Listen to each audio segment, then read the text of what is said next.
पहिला यहाँ सांसदज्यूले के भन्दै हुनुहुन्छ त्यो कुरा सुन्नुहोस्। घाटामा भएको श्वेतपत्र जारी भएको छ। अब सर्वसाधारण जनताको त कुरा छाडिदिउँ, म अलिअलि कख गग पढेकै एमपी मध्ये पर्छु, म पनि भ्रममा छु। आम रूपबाट नेपाली जनता भ्रममा छ। यो के हो त?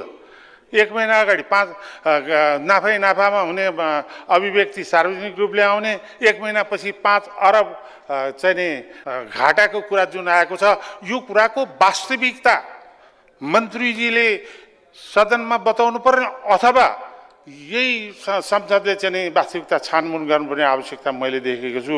यो अत्यन्त गम्भीर कुराको रूपमा नेपाली जनतामा, आम जनतामा भ्रमको सिर्जना गर्ने काम भएको छ। सुनिहाल्नुभयो, अलिकति कख गग पढेकै सांसदहरू, त्यो पनि सरकार पक्षकै सांसदहरू पनि अहिले कन्फ्युज भएको स्थिति छ।